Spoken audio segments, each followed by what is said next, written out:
జంతువులలో పోషణ నేరుగా మొక్కలను తినడం ద్వారా లేదా పరోక్షంగా మొక్కలను తినే జంతువులను తినడం ద్వారా జంతువులు మొక్కల నుండి ఆహారాన్ని పొందుతాయి. కొన్ని జంతువులు మొక్కలను జంతువులను రెండింటిని తింటాయి. మానవులతో సహా అన్ని జీవులకు ఆహారం యొక్క పెరుగుదల, మరమ్మత్తు మరియు నిర్వహణ కోసం ఆహారం అనేది అవసరం. అయితే జంతు పోషణలో పోషకాల ఆవశ్యకత, ఆహారం తీసుకునే విధానం మరియు శరీరంలో దాన్ని వినియోగించుకునే విధానం అనేది సమ్మిళితమై ఉంటుంది. పిండి పదార్థాలు వంటి ఆహార అంశాలు సంక్లిష్ట పదార్థాలు. ఈ సంక్లిష్ట పదార్థాలను అలాగే ఉపయోగించుకోలేము కాబట్టి ఇవి సరళమైన పదార్థాలుగా విచ్ఛిన్నం చేయబడతాయి. ఆహారంలో విచ్ఛిన్నం చేయబడిన సంక్లిష్ట అంశాలను సరళ అంశాలుగా మార్చడాన్నే జీర్ణక్రియ అంటారు. ఆహారాన్ని తీసుకునే వివిధ మార్గాలు. శరీరంలోనికి ఆహారాన్ని తీసుకునే విధానం వివిధ రకాల జీవుల్లో వేరువేరుగా ఉంటుంది. తేనెటీగలు మరియు తేనెపిట్టలు పుష్పాల నుంచి మకరందాన్ని పీల్చుతాయి. మానవుల నవజాత శిశువులు మరియు అనేక ఇతర జంతువులు తల్లిపాలను ఆహారంగా తీసుకుంటాయి. కొండచిలువ వంటి పాములు తాము వేటాడిన జంతువులను మింగేస్తాయి. కొన్ని జలచరాలు తమ సమీపంలో తేలియాడే చిన్న చిన్న ఆహారపు రేణువులను వడపోసుకొని తింటాయి. అయితే మానవుల్లో జీర్ణక్రియ అనేది ఏ విధంగా జరుగుతుంది అంటే, మనం నోటి ద్వారా ఆహారాన్ని తీసుకొని జీర్ణం చేసుకొని వినియోగించుకుంటాము. ఆహారంలో వినియోగించబడిన అంశాలు మలముగా విసర్జించబడతాయి. ఆ శరీరంలోని ఆహారానికి మనం తీసుకున్న ఆహారం ఏ విధంగా క్రియ జరుగుతుంది అంటే, ఆహారము ఆస్యకుహరం వద్ద ప్రారంభమై పాయువు దగ్గర అంతమయ్యే ఒక నిరంతర నాళము గుండా ప్రయాణిస్తుంది. అయితే ఈ నాళాన్ని వివిధ భాగాలుగా విభజించవచ్చు. ఆహార నాళాన్ని వివిధ భాగాలుగా విభజించవచ్చు. 1 ఆస్యకుహరము, 2 ఆహారవాహిక లేదా అన్నవాహిక, 3 జీర్ణాశయము, 4 చిన్న ప్రేగు, 5 పురీషనాళంతో అంతమయ్యే పెద్ద ప్రేగు మరియు 6 పాయువు. ఇది చాలా పొడవైన మార్గము. ఈ భాగాలు కలిసే ఆహార నాళంను ఏర్పరుస్తాయి. ఈ అన్ని భాగాలన్నీ కలిసి ఆహార నాళాన్ని ఏర్పరుస్తాయి. వివిధ భాగాల గుండా ఆహారం ప్రయాణించేటప్పుడు ఆహారంలోని అంశాలు క్రమంగా జీర్ణమవుతూ ఉంటాయి. జీర్ణాశయం చిన్న పేగుల లోపల గోడలు మరియు లాలాజల గ్రంథులు, కాలేయము, క్లోమం వంటి ఆహార నాళంతో సంబంధం ఉన్న వివిధ గ్రంథులు జీర్ణరసాలను స్రవిస్తాయి. జీర్ణరసాల ఆహారంలోని సంక్లిష్ట పదార్థాలను సరళమైన పదార్థాలుగా మారుస్తాయి. జీర్ణ వ్యవస్థ మరియు అనుబంధ గ్రంథులను కలిపి జీర్ణ వ్యవస్థను ఏర్పరుస్తాయి. జీర్ణ వ్యవస్థ మరియు అనుబంధ గ్రంథులు కలిసి జీర్ణ వ్యవస్థను ఏర్పరుస్తాయి. నోరు మరియు ఆస్యకుహరంలో ఆహార జీర్ణం ఎలా అవుతుందంటే, నోటి ద్వారా ఆహారం శరీరంలోనికి తీసుకోబడుతుంది. ఆహారాన్ని శరీరంలోనికి తీసుకునే ప్రక్రియనే అంతర్గ్రహణము అంటారు. మనం ఆహారాన్ని పళ్లతో యంత్రంలా నమిలి చిన్న ముక్కలుగా చేస్తాము. ప్రతి దంతము చిగుళ్లలోని ఒక ప్రత్యేక గుంతలో పాతుకుపోయి ఉంటుంది. మన దంతాన్ని విభిన్న ఆకారాల్లో ఉండి వివిధ విధులను నిర్వహిస్తాయి. అందువల్ల వాటికి వేరువేరు పేర్లుంటాయి. అవేంటంటే కుంతకాలు, రథనికలు, అగ్రచర్వణకాలు, చర్వణకాలు. 2, 1, 2, 3 దంత విన్యాసం అనేది మానవుని యొక్క దంత విన్యాసం, ప్రౌఢ మానవుని యొక్క దంత విన్యాసం. ఈ దంతాల ద్వారా ఆహారం అనేది నమలటం జరుగుతుంది. అయితే మన నోటిలో లాలాజలాన్ని స్రవించే లాలాజల గ్రంథులు ఉంటాయి. ఆహారంపై లాలాజలం యొక్క చర్య ఏ విధంగా ఉంటుందంటే, ఇక్కడ ఒక ప్రయోగం ద్వారా మనకి అర్థమవుతుంది. 2 పరీక్షనాళికలను తీసుకొని ఒక పరీక్షనాళికి ఏ అని, రెండో పరీక్షనాళికి బి అని చేసినట్లయితే, ఉడకబెట్టిన ఆహారాన్ని తీసుకొని ఏ పరీక్షనాళికలో ఒకటి, నోటిలో నమిలిన ఆహారాన్ని తీసుకొని బి పరీక్షనాళికలో కానీ వేసి దానికి 3 లేక 4 మిల్లీలీటర్ల నీటిని కలపాలి. నీటిని కలిపినట్లయితే తర్వాత ఇప్పుడు 2 పరీక్షనాళికల్లో కూడా 2 లేక 3 చుక్కల ఐరన్ ద్రావణాన్ని పోసినట్లయితే మార్పు అనేది మనకి అర్థమవుతుంది. అయితే దేనిలో మార్పు ఎక్కువగా కనిపిస్తుందంటే లాలాజలం. మనం నోటి ద్వారా నమలబడినటువంటి పరీక్షనాళిక ఏదైతే ఉందో దానిలో మన లాలాజలంలో పిండి పదార్థాలను చక్కెరలాగా విచ్ఛిన్నం చేస్తుంది కాబట్టి అక్కడ మార్పు అనేది జరుగుతుంది 2వ పరీక్షనాళికలో. నాలుక అనేది ఆస్యకుహరం యొక్క వెనుక అడుగు భాగంలో అతుకుబడిన కండరయుతమైన అవయవము. దీని ముందు భాగం స్వేచ్ఛగా ఉండి అన్ని దిశల్లో కదలగలదు. నాలుక యొక్క విధులు చూసినట్లయితే మనకు మాట్లాడడానికి నాలుకను ఉపయోగిస్తాము. అంతేకాకుండా ఇది నమిలే సమయంలో ఆహారాన్ని లాలాజలంతో కలిసి ఆహారం మింగడంలో సహాయపడుతుంది. మనం నాలుకతో ఆహారాన్ని రుచి కూడా చూస్తాం కదా. వివిధ ఆహారపు రుచులను గుర్తించే రుచి కళికలు నాలుక మీద ఉంటాయి. ఈ రుచి కళికలు అనేవి నాలుక మీద ఉంటాయి మనకి. నెక్స్ట్, ఆహార వాహిక లేదా అన్నవాహికలో జీర్ణక్రియ ఏ విధంగా జరుగుతుందంటే, మనం మింగబడిన ఆహారము ఆహార వాహిక లేదా అన్నవాహికలోకి వెళుతుంది. ఆహార వాహిక మెడ మరియు ఛాతీ గుండా వెళుతుంది. మెడ మరియు ఛాతీ గుండా వెళుతుంది. ఆహార వాహిక గోడల కదలిక ద్వారా ఆహారం కిందికి నెట్టబడుతుంది. వాస్తవానికి ఈ కదలిక ఆహార నాళం అంతటా కూడా జరిగి ఆహారాన్ని కిందికి నెడుతుంది. ఒక్కోసారి ఆహారాన్ని మనం జీర్ణాశయం అంగీకరించదు, కావున అది బయటికి వాంతి రూపంలో అవుతుంది కదా. ఒక్కోసారి తిన్నప్పుడు మనకి వాంతులు అయ్యే సందర్భాలు ఉంటాయి. అంటే మన జీర్ణాశయం ఆ ఆహారాన్ని అంగీకరించదు. నెక్స్ట్, జీర్ణాశయంలో జీర్ణక్రియ. జీర్ణాశయం అనేది మందపాటి గోడలు గల సంచి. దీని ఆకారము చదునైన జేలాగా ఉంటుంది. ఇది ఆహార నాళంలోనే అత్యంత విశాలమైన భాగం జీర్ణాశయం. ఇది ఒక చివర ఆహార వాహిక ద్వారా ఆహారాన్ని అందుకుంటుంది, మరొక చివర చిన్న ప్రేగులోకి తెరుచుకుంటుంది. జీర్ణాశయము ఒక చివర ఆహార వాహిక ద్వారా ఆహారాన్ని అందుకొని మరొక చివర చిన్న ప్రేగులోకి తెరుచుకుంటుంది. జీర్ణాశయం లోపల శ్లేష్మము, హైడ్రోక్లోరిక్ ఆమ్లము మరియు జీర్ణ రసాలను స్రవిస్తాయి. శ్లేష్మము, లోపలి పొర శ్లేష్మము, హైడ్రోక్లోరిక్ ఆమ్లం మరియు జీర్ణ రసాలను స్రవిస్తుంది. లోపలి పొర శ్లేష్మము జీర్ణాశయం లోపల గోడలను రక్షిస్తుంది. ఆమ్లము, ఈ హైడ్రోక్లోరిక్ ఆమ్లము ఆహారంతో పాటు ప్రవేశించే అనేక బ్యాక్టీరియాలను చంపుతుంది మరియు జీర్ణాశయంలోని ఆహారాన్ని ఆమ్లయుతంగా మార్చి జీర్ణరసాలు పనిచేయటానికి సహాయపడుతుంది. హైడ్రోక్లోరిక్ ఆమ్లము. జీర్ణరసాలు ప్రోటీన్లను సరళమైన పదార్థాలుగా విచ్ఛిన్నం చేస్తాయి. జీర్ణాశయంలో జీర్ణరసాలు ప్రోటీన్లను సరళమైన పదార్థాలుగా విచ్ఛిన్నం చేస్తాయి. నెక్స్ట్, చిన్న ప్రేగులో జీర్ణక్రియ.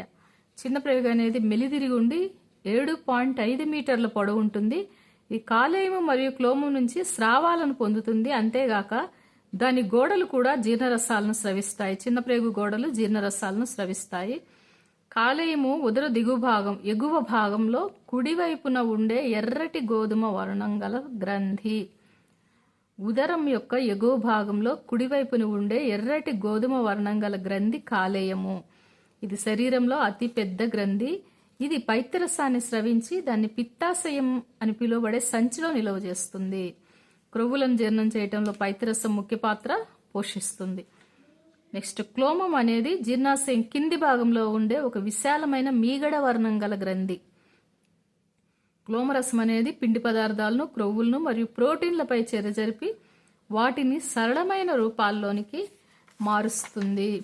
ఎప్పుడైతే ఆంత్రరసం ఆహారంలోని అన్ని అంశాలను జీర్ణక్రియను పూర్తి చేస్తుందో అప్పుడు పాక్షికంగా జీర్ణమైన ఆహారం అనేది చిన్న ప్రేగు దిగువ భాగానికి చేరుతుంది. కార్బోహైడ్రేట్స్, గ్లూకోజ్ వంటి సరళ చక్కెరలుగా, క్రొవ్వులు క్రొవ్వు ఆమ్లాలుగా మరియు గ్లిజరాలుగా, ప్రోటీన్స్ అమైనో ఆమ్లాలుగా మారుతాయి. ఇక్కడ కార్బోహైడ్రేట్స్ ఏమో గ్లూకోజ్ వంటి చక్కెరలుగా, క్రొవ్వులు క్రొవ్వు ఆమ్లాలు గ్లిజరాలుగా, ప్రోటీన్లు అమైనో ఆమ్లాలుగా మారుతాయి. నెక్స్ట్, చిన్న ప్రేగుల్లో శోషణ ఏ విధంగా జరుగుతుంది. జీర్ణమైన ఆహారము చిన్న ప్రేగుల్లోని రక్తనాళాల్లోనికి వెళ్తుంది. ఈ ప్రక్రియనే శోషణ అంటారు. చిన్న ప్రేగు లోపల గోడలు వేల కొద్దీ వేళ్ల వంటి ఆకారాలను కలిగి ఉంటాయి. వీటినే చూషకాలు అంటారు. ఈ పేగు లోపల చూషకాలు ఏం చేస్తాయి అంటే జీర్ణమైన ఆహారాన్ని గ్రహించడం కోసం ఉపరితల వైశాల్యాన్ని పెంచుతాయి. ప్రతి చూషకం కూడా దాని ఉపరితలానికి దగ్గరగా సన్నని మరియు చిన్న రక్తనాళాల వలను కలిగి ఉంటుంది. చూషకం యొక్క ఉపరితలం జీర్ణమైన ఆహార పదార్థాలను శోషిస్తుంది. శోషించబడిన పదార్థాలు రక్తనాళాల ద్వారా శరీరంలోని వివిధ అవయవాలకు రవాణా చేయబడతాయి. అక్కడ అవి శరీరానికి అవసరమైన ప్రోటీన్ల వంటి సంక్లిష్ట పదార్థాలను నిర్మించుకోవడానికి ఉపయోగపడతాయి. దీనినే స్వాంగీకరణ అంటారు.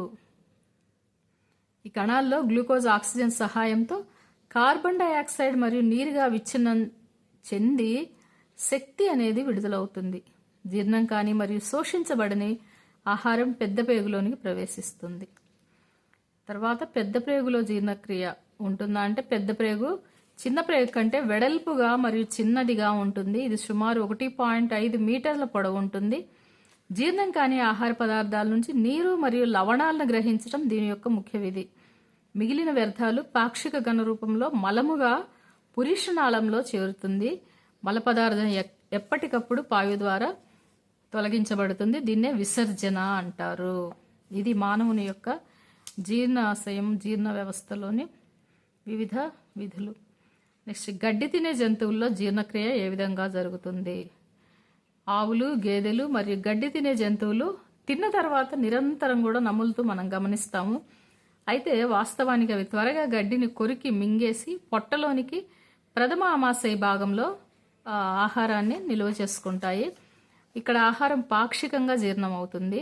ప్రథమ ఆమాశయ భాగంలో పాక్షికంగా జీర్ణమవుతుంది. దీన్నే కడ్డ అంటారు. తరువాత నోటిలోనికి చిన్న చిన్న ఉండల్లాగా తిరిగి వచ్చినప్పుడు జంతువు దాన్ని నెమరువేస్తుంది. ఈ ప్రక్రియనే నెమరు వేయటం అంటారు. ఇలాంటి జీవులనే నెమరువేసే జీవులు అంటారు. ఇలా నెమరు వేయడాన్ని పాక్షికంగా జీర్ణమైన దాన్ని తిరిగి నోటిలోకి తెచ్చుకొని జంతువు నములుతూ ఉంటుంది. దాన్ని నెమరు వేయటం అంటారు. ఇలాంటి జంతువుల్ని నెమరువేసే జంతువులు అంటారు. అయితే గడ్డిలో సెల్యులోజ్ అనే సరళమైన పిండి పదార్థం సమృద్ధిగా ఉంటుంది. సెల్యులోజ్ అనే పిండి పదార్థము గడ్డిలో సమృద్ధిగా ఉంటుంది. నెమరు వేసే జంతువులైన పశువులు, జింకలు మొదలైన వాటి అమాశయ భాగంలో బ్యాక్టీరియా సెల్యులోజ్ను జీర్ణం చేయడానికి సహాయపడుతుంది. మానవులతో సహా అనేక జంతువులు సెల్యులోజ్ని జీర్ణం చేసుకోలేవు. అయితే గుర్రము మరియు కుందేలు వంటి జంతువుల్లో ఆహార వాహిక చిన్న ప్రేగుల మధ్య అంధనాళం అని పిలువబడే పెద్ద సంచి లాంటి నిర్మాణం ఉంటుంది. మానవులలో లేని కొన్ని బ్యాక్టీరియాల చర్య ద్వారా ఆహారంలోని సెల్యులోజ్ జీర్ణమవుతుంది గుర్రము మరియు కుందేలు వంటి జంతువుల్లో. నెక్స్ట్, అమీబాలో ఆహార సేకరణ మరియు జీర్ణక్రియ ఏ విధంగా ఉంటుంది అంటే అమీబా అనేది చెరువులో కనిపించే ఏకకణ జీవి. అమీబా చుట్టూ కణత్వచము, గుండ్రని దట్టమైన కేంద్రకం మరియు అనేక చిన్న బుడగల్లాంటి రిక్తికలు కలిగిన కణద్రవ్యం ఉంటుంది. అమీబా నిరంతరం దాని ఆకారాన్ని, స్థానాన్ని మారుస్తుంది. ఇది కదలికలు మరియు ఆహార సంగ్రహణ కోసం మిథ్యాపాదాలు లేదా సూడోపోడియా అని పిలువబడే ఒకటి లేదా అంతకంటే ఎక్కువ వేళ్ల వంటి నిర్మాణాలు బయటికి పంపిస్తుంది. అమీబా అనేది కొన్ని సూక్ష్మజీవులను తింటుంది. ఇది ఆహారము దగ్గరలో ఉన్నదని గ్రహించినప్పుడు ఆహార రేణువుల చుట్టూ మిథ్యాపాదాలను బయటికి పంపి ఆహారాన్ని చుట్టుముడుతుంది. ఆహారము తన రిక్తికలో చిక్కుకుపోతుంది. జీర్ణరసాలు ఆహార రిక్తికలోకి స్రవించబడి ఆహారంపై చర్య జరుపుతాయి. దీన్ని సరళమైన పదార్థాలుగా విచ్ఛిన్నం చేస్తాయి. క్రమంగా జీర్ణమైన ఆహారం అనేది శోషించబడుతుంది. శోషించిన పదార్థాలు పెరుగుదల, నిర్వహణ మరియు ప్రత్యుత్పత్తి కొరకు ఉపయోగపడతాయి. ఆహారం జీర్ణం కాని అవశేషాలు రిక్తిక ద్వారా బయటికి బహిష్కరించబడతాయి. ఆహారం జీర్ణం అవటం మరియు శక్తి విడుదల అనేది ప్రాథమిక ప్రక్రియ అన్ని జీవుల్లో కూడా ఒకే విధంగా ఉంటుంది. ఇది జంతువులు, కొన్ని రకాలైన జంతువులు మరియు మానవుల్లోని జీర్ణక్రియ విధానము. నెక్స్ట్, ముఖ్యాంశాలు. జంతువుల పోషణలో పోషకాల ఆవశ్యకత, ఆహారం తీసుకునే విధానం మరియు శరీరంలో దాని ఉపయోగం సమ్మిళితమై ఉంటుంది. మానవుల జీర్ణక్రియ ఆహారనాళం మరియు స్రావక గ్రంథులను కలిగి ఉంటుంది. ఆస్యకుహరం, అన్నవాహిక, జీర్ణాశయం, చిన్న ప్రేగు, పురీషనాళంతో ముగిసే పెద్ద పేగు మరియు పాయువును కలిగి ఉంటుంది.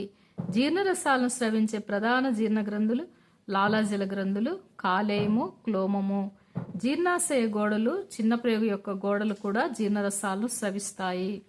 పోషణ అనేది అంతర్గ్రహణం, జీర్ణక్రియ, శోషణ, స్వాంగీకరణ, విసర్జనలను కలిగి ఉన్నటువంటి సంక్లిష్ట ప్రక్రియ. స్టార్చ్ వంటి పిండి పదార్థాలు జీర్ణక్రియ ఆస్య కుహరంలో ప్రారంభమవుతాయి.